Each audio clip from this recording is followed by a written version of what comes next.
Hello les gars, j'espère que vous allez bien. On se retrouve enfin pour une nouvelle vidéo autre qu'un vlog. J'ai l'impression que ça fait vraiment des années que je me suis pas posée pour discuter avec vous dans mon canapé, donc je suis très contente de revenir. Et vu qu'on revient après une longue période sans s'être posé pour discuter tous ensemble, évidemment on va se mettre tranquillement avec un petit café. Vous pouvez faire la même chose parce que je pense que la vidéo va être un petit peu longue aujourd'hui. Je vous en ai beaucoup parlé à l'époque et j'ai fait pas mal de vidéos à ce sujet-là, mais il y a quelques mois de ça j'ai fait un don d'ovocytes. Le but de toutes les vidéos que j'ai fait c'était de sensibiliser à ce sujet-là. Donc le don d'ovocytes, mais de manière plus générale le don de gamètes. Et lors des épisodes que j'avais fait, je m'étais dit que ce serait sympa de faire une FAQ plusieurs mois après le don, histoire de voir quels sont mes ressentis plusieurs mois après. Est-ce que mes pensées ont changé? Est-ce que mes ressentis ont changé? Comment je me ressens par rapport au parcours que j'ai vécu? Est-ce que je recommencerai? Est-ce que je recommencerai pas? Donc on se retrouve pour cette FAQ aujourd'hui. Et ça tombe très bien puisque cette vidéo est en collaboration avec l'agence de la biomédecine. Le but aujourd'hui c'est de sensibiliser à nouveau sur le don de gamètes parce que je vous l'avais déjà dit, on ne sensibilisera jamais assez à ce sujet-là. Il manque énormément de dons, que ce soit des dons d'ovocytes ou des dons de spermatozoïdes. Si je peux vous donner des petits chiffres pour que vous puissiez vraiment vous rendre compte à quel point il manque des dons. En 2023, il y a eu 676 candidats aux dons de spermatozoïdes pour plus de 12 000 demandes de première consultation à ce sujet-là, donc vous voyez que le gap il est quand même assez impressionnant. Et en termes de dons d'ovocytes, on avait en 2023 888 candidates aux dons, avec plus de 2000 femmes en attente, donc évidemment on est sur des chiffres assez impressionnants, on est sur un manque de dons assez impressionnant, d'où le but de cette sensibilisation.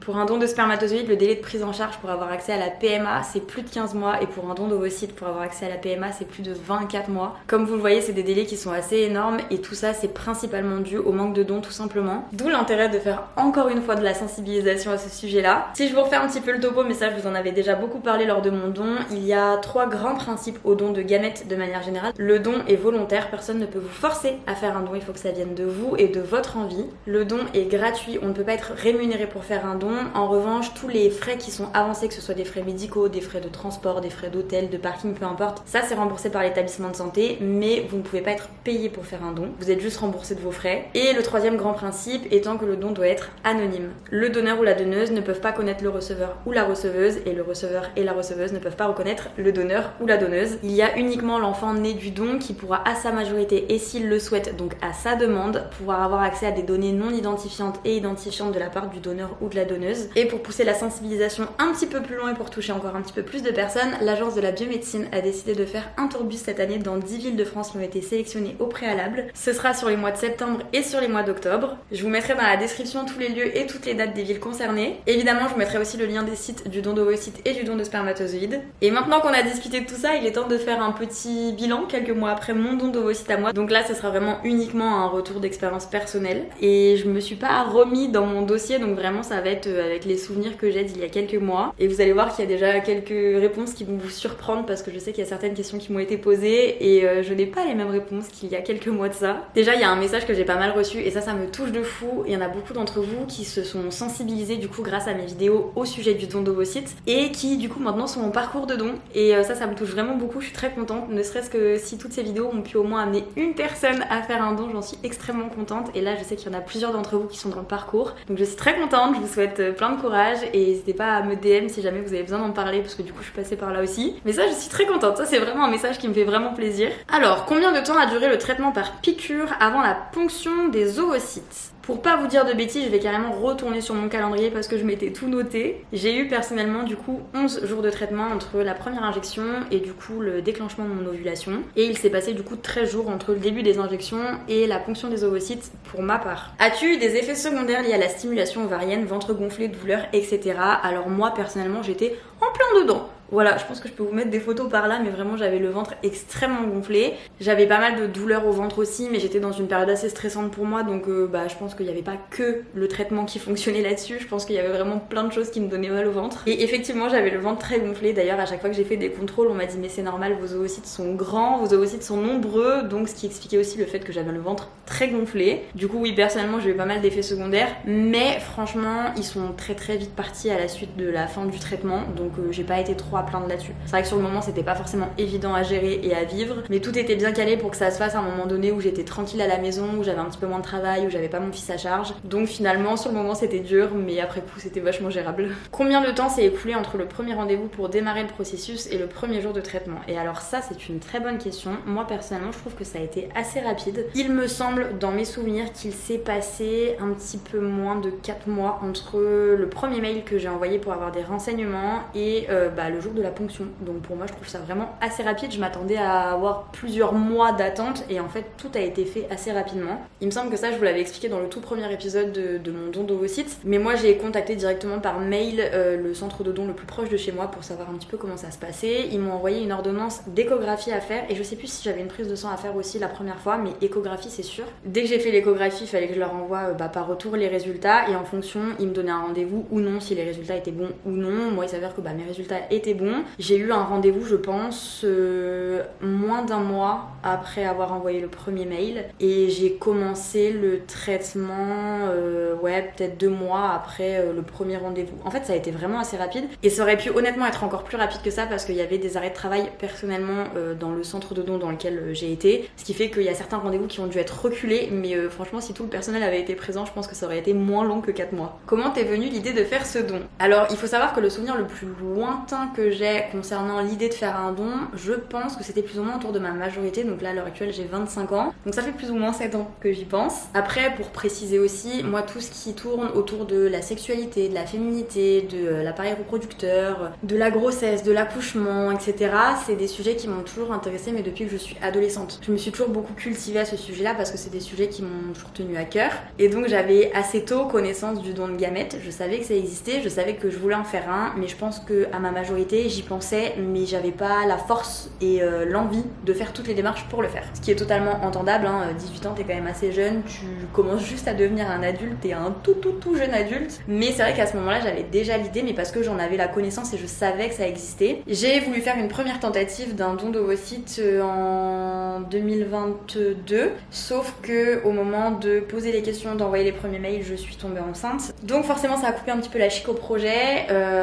Bon après la suite vous la connaissez, j'ai eu un IVG et j'avais quand même cette idée de je veux faire un don quoi. Donc voilà, je me suis relancée fin d'année 2023 et j'ai fait le don au deuxième trimestre 2024 et comme je vous disais ça a été assez rapide. Mais ouais, l'idée elle traînait depuis un petit moment déjà. C'est quoi les gamètes? Et les gamètes c'est le nom général pour dire le don d'ovocytes, le don de spermatozoïdes. C'est peut-être bête mais est-ce que tu peux avoir des rapports pendant le don? Alors ça je sais que c'est une réponse qui est propre à chaque centre, qui est propre à chaque docteur et qui est propre très probablement à chaque patient. Personnellement on ne m'a absolument jamais imposé l'abstinence. Je sais qu'en discutant avec d'autres personnes qui ont fait un don, eux leur centre leur avait imposé l'abstinence pendant la stimulation ovarienne. Moi c'était pas mon cas. Par contre on m'avait énormément mis en garde pendant tout le processus en me disant faites attention parce que de manière générale je tombe très facilement enceinte. Si en plus tu rajoutes une stimulation ovarienne, je suis partie pour avoir une grossesse multiple si je ne fais pas attention, ce qui n'est absolument pas le but. Il faut savoir que les traitements coûtent extrêmement cher, que c'est aussi prenant pour ton corps de faire un don et d'avoir toutes ces hormones qu'on t'injecte. Donc ce serait bête de faire toute cette stimulation pour donner et que finalement ce soit toi qui tombes enceinte alors que c'est absolument pas le but quoi. Donc si vous êtes amené à faire un don, ça c'est vraiment un sujet qu'il faut aborder directement avec la personne qui vous suivra. Techniquement de ce que j'ai compris, il n'y a rien d'obligatoire mais dans tous les cas, même si vous avez une vie sexuelle active pendant la stimulation ovarienne, il faut être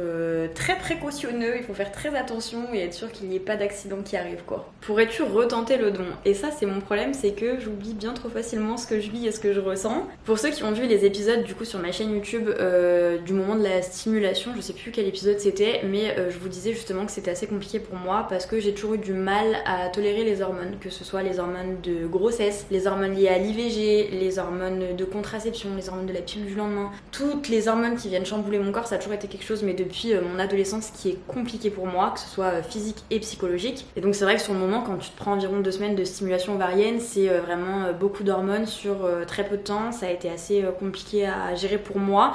Et sur le moment je m'étais dit une fois pas deux, j'ai fait ma part du chemin, j'ai fait mon don, j'ai aidé je l'espère des personnes à devenir parents et c'est tout ce qui m'importe. C'est vrai que je me disais je me suis rendue malade une fois parce que vraiment moi ça m'a rendue malade les hormones, mais je m'y attendais largement, mais je m'étais dit pas 2 fois. Et j'avoue que quelques mois après du coup ce don, je me dis pourquoi pas une deuxième fois. Je me dis que moi c'est peut-être 2 semaines où je suis pas vraiment bien, mais c'est 2 semaines dans ma vie, et 2 semaines dans une vie c'est quoi? Quand pour les gens qui recevront ces dons-là c'est une vie de bonheur, je me dis que 2 semaines dans ma vie c'est rien et que je peux largement faire cet effort-là. Moi j'ai la chance d'avoir un appareil reproducteur qui fonctionne extrêmement bien, j'ai la chance de tomber enceinte très facilement, et j'imagine même pas la douleur que ça doit être pour les personnes qui essayent d'avoir des enfants et qui n'y arrivent pas, ou qui n'ont pas la situation pour, et que c'est compliqué, que ce soit des problèmes physiques ou peu importe.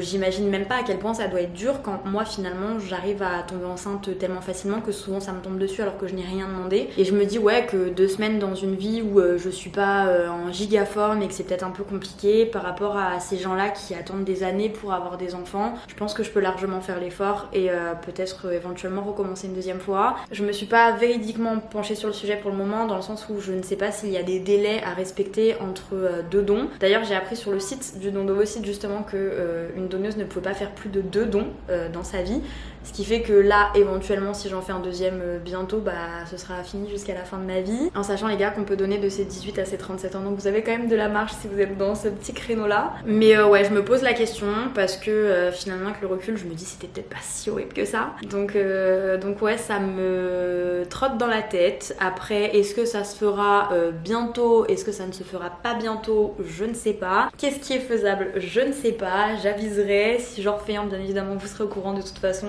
Mais effectivement je pense que je pourrais retenter le don, et j'espère même pouvoir retenter le don. Si un test génétique est réalisé sur un enfant un jour, es-tu considérée comme une mère biologique? Ça c'est toujours des termes qui sont compliqués à utiliser pour que vraiment tout le monde comprenne bien ce que j'ai fait et comment je vois les choses. Génétiquement parlant, si un enfant ou plusieurs enfants sont nés du don que j'ai fait, effectivement, ils ont une partie de mes gènes, puisque ce sont mes ovocytes. Donc ils ont une partie de mes gènes.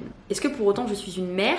Non. Ni dans mon cœur, ni aux yeux de la loi, ni aux yeux de rien du tout. Moi j'ai fait un don pour aider des personnes à devenir parents, que ce soit des couples ou des femmes seules. Le fait est que je ne suis pas la mère. Biologiquement, génétiquement, si enfant est né du don, effectivement, enfant a une partie de mes gènes, mais mère, non. Moi, je suis maman de mon petit garçon, mais je ne suis pas maman d'un enfant ou d'enfants au pluriel que je n'élève pas et qui ne sont pas dans ma vie. Je sais pas si vous voyez la nuance, mais effectivement, quand tu fais un don d'ovocytes ou un don de spermatozoïdes, il est évident que si enfant naît du don, enfant a une partie des gènes. Quelle a été la partie la plus compliquée du processus? Et pour moi c'est très très simple et vous allez vite comprendre. C'est le post-ponction, et ça n'a absolument rien à voir avec le don. C'est que mon fils, quand je suis partie au bloc et les jours qui précédaient ma ponction, avait la 5e maladie, et en fait on savait pas que c'était la 5e maladie, on pensait que c'était une gastro, et en fait j'ai enchaîné du coup le don et la 5e maladie. Donc ça a été tout simplement horrible. Les 4-5 jours qui ont suivi la ponction, ça a été horrible. Mais du coup ça n'a rien à voir avec le don en lui-même, c'est juste que j'ai dû me remettre de l'anesthésie, de la ponction, du traitement, etc. en même temps que j'avais la 5e maladie, et c'était vraiment très compliqué. La 5e maladie, pour ceux qui savent pas ce que c'est en gros un semblant de gastro, et 2-3 semaines après t'as des plaques un petit peu partout, sauf que c'est un petit peu plus intense qu'une gastro, donc c'était complètement horrible. Je dormais mes 22 heures sur 24, heureusement mes parents étaient là pour s'occuper de mon fils, et ils ont été d'un très grand soutien. Mais finalement la partie la plus compliquée du processus n'a rien à voir avec le don, quoi. Est-ce que ça fait prendre du poids? Personnellement, non, parce que le traitement n'a duré que, comme je vous disais, 11 ou 12 jours. Donc, personnellement, en tout cas pour moi, non. Est-ce un parcours long et fatigant? Moi je trouve qu'en tant que donneuse, non, parce que on fait pas ça quotidiennement, on n'est pas là sur plusieurs cycles, en fait on fait ça une fois, on fait la stimulation une fois et c'est tout. Donc personnellement j'ai pas trouvé ça long et fatigant, enfin si, mis à part les 2 réveils où tu te lèves un petit peu tôt pour aller faire les échographies de contrôle, mais rien d'insurmontable, très honnêtement. As-tu le suivi de tes ovocytes après la ponction? Personnellement, dans le centre de don dans lequel j'ai fait, ils ne nous disent pas combien d'ovocytes ils ont ponctionné, parce que ça pourrait donner trop d'indications sur le nombre de receveuses, et ça pourrait éventuellement bousculer un petit peu l'anonymat, ce qui est un des principes fondamentaux du don. Donc personnellement dans mon centre, non. Je sais approximativement combien d'ovocytes ils m'ont prélevé, et j'en étais extrêmement contente, et le docteur qui m'a prélevé en était extrêmement content aussi, donc c'est le plus important. Mais maintenant, est-ce que mes ovocytes sont congelés? Est-ce que mes ovocytes ne se sont pas accrochés avec les spermatozoïdes avec lesquels ils ont été fécondés? Je ne sais pas. Est-ce que quelqu'un est enceinte grâce à mes ovocytes? ovocytes, je ne sais pas, je ne saurais plus ou moins jamais, sauf si quelqu'un me recontacte dans 18 ans. Mais voilà, je ne sais pas. Et très honnêtement, ça ne me perturbe absolument pas parce que le but n'était pas de suivre après la grossesse de quelqu'un, mais juste d'aider quelqu'un à devenir parent quoi. Coucou, n'est-ce pas trop compliqué comme don? Penses-tu que c'est possible de faire ça en bossant ou faut-il mieux faire ce don sur une période de vacances? Moi, j'ai préféré le faire sur une période de vacances pour la simple et bonne raison que je ne savais pas comment mon fils réagirait au fait de me voir me faire des piqûres. Donc j'ai préféré faire ça pendant les vacances, histoire qu'il ait accès au moins d'images possible, entre guillemets. Après, mon fils personnellement était totalement au courant de ce que je faisais, totalement au courant de qu'est-ce qu'un don d'ovocytes, avec des mots d'enfant évidemment. Mais je l'ai mis au courant de tout, mais c'est vrai que moi, en termes de praticité, c'était mieux de le faire pendant les vacances. Après, je trouve que c'est faisable de le faire pendant que tu bosses, même sur un boulot un petit peu plus classique, avec des horaires un petit peu plus classiques, puisque dans tous les cas, il y a des aménagements qui sont faits par rapport au centre de don et par rapport à ton boulot pour que tu puisses te libérer pour les examens, que tu puisses te libérer le jour de la ponction. Donc pour moi, c'est faisable. Après, c'est peut-être effectivement un petit peu plus fatigant si tu le fais sur ta période de taf, mais encore une fois, pour moi, c'est une période qui est tellement courte que vraiment, encore une fois, rien d'insurmontable. Est-ce qu'il y a beaucoup de douleurs après la ponction? Moi, j'ai du mal à répondre à cette question étant donné que, comme je vous ai dit tout à l'heure, j'ai enchaîné avec la 5e maladie. C'est la 5e maladie qui m'a rendue plus malade que le don. Voilà. Donc en fait, j'ai du mal à me rendre compte si j'ai vraiment eu des douleurs en post-ponction parce que j'ai été nauséeuse, j'ai vomi, y a rien qui se passait bien dans mon intestin, enfin c'était assez compliqué. Je sais que j'ai eu le ventre gonflé encore plusieurs jours après la ponction, mais sinon en fait c'est la 5e maladie qui a été horrible quoi. Donc encore une fois rien à voir avec le don, et j'ai pas le souvenir qu'il y ait eu quelque chose d'extrêmement douloureux après la ponction. Après encore une fois, chaque corps est différent, chaque expérience est différente.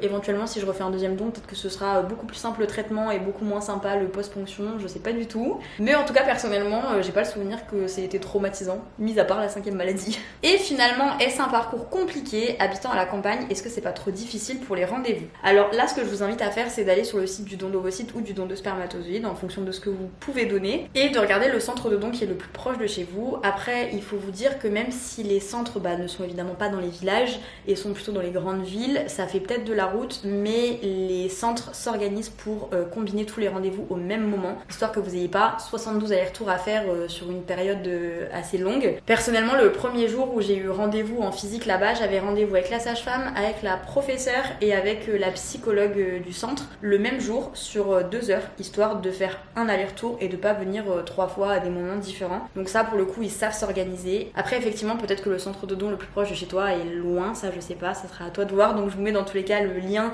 des sites en description, et ça c'est hyper simple, vous avez juste à taper votre code postal et ça vous dira les 3 centres les plus proches de chez vous. Bon écoutez, je pense qu'on a fait un petit peu le tour de toutes vos questions et du post-don finalement, de mes ressentis, du parcours, de comment je me sens à l'heure actuelle plusieurs mois après le don. J'espère que cette petite vidéo vous aura plu. Du coup, n'oubliez pas que le tourbus passe aux alentours de septembre et octobre dans une dizaine de villes. Je vous mettrai encore une fois tous les liens et toutes les dates dans la description. J'espère que la série de vidéos sur le don d'ovocytes aura permis quelques dons, en tout cas au moins une réflexion de la part de certaines personnes. Si c'est le cas, j'en suis très contente. Sur ce, moi je vous fais plein de bisous et je vous dis à très bientôt dans une prochaine vidéo. Ciao!